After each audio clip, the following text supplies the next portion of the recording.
నమస్తే.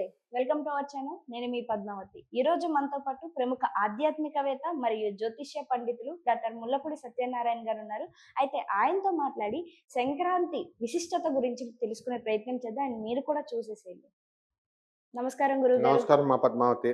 గురువుగారు, సంక్రాంతి వచ్చేస్తుంది. అయితే సంక్రాంతి అనగానే అందరికీ గుర్తొచ్చేది చిన్న పిల్లలకి సెలవులు, పెద్దవాళ్ళకైతే హ్మ్. పితృదేవతలకి వాళ్ళకి పిండాలు పెట్టడాలు ఇవన్నీ మనకి చిన్నప్పటి నుంచి ఆనవాయితీగానే వస్తూ ఉన్నాయి. హ్మ్. అయితే ఎందుకని సంక్రాంతి రోజు పితృదేవతలకి పిండాలు పెట్టాలి అని అంటారు. హ్మ్. ఖచ్చితంగా పెట్టాలి అనే ఒక నియమం అనేది హ్మ్. పెట్టారు. హ్మ్. ఎందుకని? అయితే దాంతో పాటుగా ఈ రోజు మాంసం అనేది పెట్టరు. కొంతమందికి ఆచారం ఉంటుంది. హ్మ్. పితృదేవతలకి హ్మ్. పిండాలు పెట్టేటప్పుడు వారికి ఇష్టమైనవి కూడా వండి పెడుతూ హ్మ్. ఉంటారు. మరి హ్మ్. వాటిలోని మాంసం కూడా ఉంటుంది. హ్మ్. మరి అలాంటప్పుడు దీంట్లో పెట్టకూడదు అని అంటారు. హ్మ్. మరి ఎందుకని ఇలాంటి నియమాలు పెట్టారంటారు? సంక్రాంతి అంటే అంటే అందరూ కలిపి క్రాంతి అంటే సంవత్సరం. హ్మ్. అంటే చక్కటి కాంతి. ఆ సంవత్సరం నుంచి నూతన వెలుగులొస్తాయి. రవి సూర్యగ్రహమే కొత్త కాంతులను వెదజల్లుతూ ఉంటుంది. హ్మ్. అప్పటి వరకు సూర్యదేవుడు దక్షిణాయనంలో ప్రయాణం చేస్తాడు. ఈ సంక్రాంతి రోజున మకర రాశిలోకి రవి మకర రాశిలోకొచ్చి ఉత్తరాయణంలో ప్రయాణం చేస్తాడు. కాబట్టి అంటే దిశ టోటల్ మారుతుంది. అందుకని మనం ఏం చేస్తామంటే దీన్ని మకర సంక్రాంతి అంటాం. హ్మ్. ఈ మకర సంక్రాంతి రోజున వచ్చేటటువంటి ఈ యొక్క కాంతి కిరణాలు అనేటటువంటి వాటిల్లో చాలా ఎక్కువ మ్యాగ్నెటిక్ ఎఫెక్ట్స్ ఉంటాయి. దీన్ని ఏమంటామంటే మనము ఎలక్ట్రోమాగ్నెటిక్ స్పాట్ అంటాం. మ్యాగ్నెటిక్ స్పాట్ ఎఫెక్ట్స్ అంటాం. అంటే ఆ విడుదల చేసేటటువంటి ఆ కాంతి కిరణాలు వాటర్ మీద కానీ దేని మీదన్నా సరే మ్యాగ్నెట్ ఎఫెక్ట్ మీద పడి దాన్ని ఎన్హాన్స్ చేస్తుంది. పెద్ద చేసి ఆ యొక్క శక్తి పెంచుతుంది. మ్యాగ్నెటిక్ ఎఫెక్ట్ పెంచుతుంది. దీనివల్లనే మనం కుంభమేళ ఇవన్నీ కూడా మకర సంక్రాంతి రోజు నుంచే స్టార్ట్ అక్కడ హ్మ్. అలహాబాద్‌లో. గంగా, యమున, సరస్వతి సంగమంలో. అంటే ఏం లేదు అక్కడ స్నానాలు చేస్తే ఏ నదిలో స్నానాలు చేసినాం మనం. మకర సంక్రమణ సమయంలో స్నానం కనుక చేస్తే నదీ స్నానాలు పుణ్య ఫలితాలనిస్తాయి. సముద్ర స్నానాలు. ఆ మకర సంక్రాంతి రోజున మనకి సూర్యదేవుడు యొక్క పూజ అనేటటువంటిది చాలా ఇంపార్టెంట్. హ్మ్. ఎందువలనంటే సదరన్ హెమిస్ఫియర్ నుంచి నార్దర్న్ హెమిస్ఫియర్‌లోకి సూర్యుడు ఉత్తరాయణ కాలంలో ప్రవహిస్తున్నాడు కాబట్టి, ప్రయాణం చేస్తున్నాడు కాబట్టి. ఎవరికైతే ఆరోగ్య సమస్యలు బాగా ఎక్కువగా ఉన్నాయో, అటువంటి వాళ్ళంతా గూడా అనారోగ్య సమస్యలు ఉన్నవాళ్ళు, వాళ్ళంతా బ్రహ్మాండంగా ఈ రోజున సూర్యదేవుడిని మనం పూజ చేసుకోవచ్చు. సూర్యదేవునికి మనము ఆ రోజు చిక్కుడు ఆకులు అనేటటువంటి మనకి బాగా పండుతాయి. చిక్కుడు కాయల కూరతో మనము పితృదేవతలకి నైవేద్యం తయారు చేసేటప్పుడు ఏమేమి పెట్టాలంటే చిక్కుడు కాయలు, సొరకాయ, గుమ్మడికాయని కంపల్సరీ ఎయాలి. వంకాయని కంపల్సరీ హ్మ్. వెయ్యాలి. ఇలా వాళ్ళకి ఎవరికి పెద్దలకి ఎవరికైతే ఇష్టం ఉంటుందో అటువంటి ఇష్టమైనటువంటి వంటను చేయొచ్చు. దప్పలం అంటాం.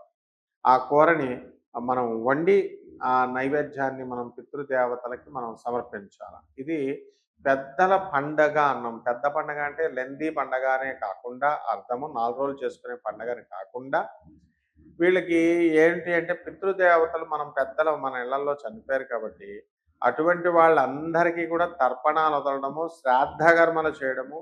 అప్పుడు చనిపోయినప్పుడు చాలా మందికి ఎంత డబ్బున్నప్పటికీ కూడా ఇవి మనం చేయలేకపోతాం. ఇవి ఈ యొక్క కర్మలు. కాబట్టి కరోనా వచ్చింది 2020లో. ఎంత డబ్బున్నవాడైనా సరే వాళ్ళ బంధువులకు కూడా పర్మిషన్ లేదు చూడడానికి, ముట్టుకోవడానికి. ఏదో ఒకరోజు వెళ్ళడం. అలా జరిగింది. కాబట్టి అటువంటి వాళ్ళకి ఎవరికైతే మనం కర్మలు చేయలేకపోయామో అటువంటి వాళ్ళకి అందరికి కూడా పిండ ప్రదానాలు ఇవన్నీ కూడా చేయొచ్చు.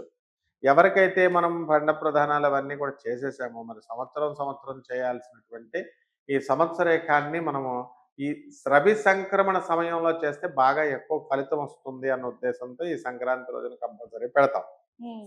అలాగే తెలంగాణలో ఇంతకుముందు పితృ అమావాస్య అని అంటాం. ఆ పితృ అమావాస్యకి చక్కగా ఈ అక్కడే మొత్తం ఆ 15 రోజులు పితృపక్షాలంటాం. ఆ పితృపక్షాల రోజున 15 రోజులు కూడా ఏ విధంగా అయితే ఈ బియ్యము ఇవన్నీ కూడా కూరగాయలు, తోటకూర ఇవన్నీ ఈ చెప్పులు ఇలాంటివన్నీ కూడా దానం చేస్తారో అదే విధంగా ఈ సంక్రాంతి పండగకు కూడా మనము ఇవన్నీ కూడా దానం చేస్తాం. హ్మ్. ఇకపోతే సూర్యుడికి ముఖ్యంగా ఆ రోజు పూజ చేయాల్సినటువంటిది సూర్య భగవానుడికి. కాబట్టి ప్రొద్దున్నే లేచి కలశాన్ని పెట్టి చక్కగా ఆ యొక్క సూర్యదేవుణ్ణి ఉషా ఛాయా సమేత శ్రీ సూర్యనారాయణ స్వామినే నమః అంటూ ఆ యొక్క కలశంలోకి వారిని ఆహ్వానించి మనము అందులో నుంచి మనము చక్కగా ఒక సగము నీళ్లు వేయడము, లేకపోతే బియ్యం వేసి స్వామివారికి మనము శ్రీ సూర్యనారాయణ అష్టకం కానీ, లేదా ఓం సూర్యాయ నమః అనేటటువంటి మంత్రం కానీ, లేదా మనకి ఆదిత్య హృదయము అని ఒకటి ఉంటుంది. ఆదిత్య హృదయాన్ని కనుక మనం పారాయణ చేసుకున్నట్లయితే సమస్త కష్టాలు కూడా మనకి తొలగిపోతాయి.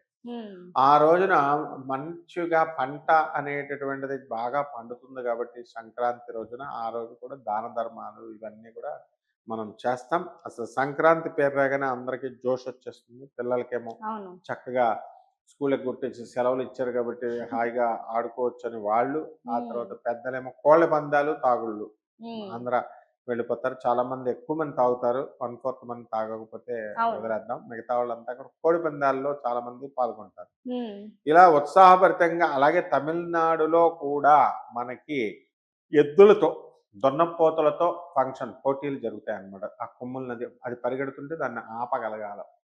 ఆ పోటీల్లో చాలా మందికి వందల మందికి గాయం ఏర్పడుతుంది. అయినా సరే వీళ్ళు వదలరనమాట. ఆ పోటీ అలాగా చేస్తూనే ఉంటారు. కాబట్టి ఈ ఉమ్. విధంగా ఈ యొక్క సంక్రాంతి పండుగను మనం ఆంధ్రప్రదేశ్‌లో, తెలంగాణలో మన పండగల్లో మన తెలుగు పండగ కాబట్టి పితృదేవతలకి మనం అది చేసిన తర్వాత ఎవరైతే పితృదేవతలు ఉన్నారో అటువంటి వాళ్ళందరికీ కూడా వాళ్ళ వయసులో ఉన్న వాళ్ళందరికీ కూడా బట్టలు పెట్టాలి.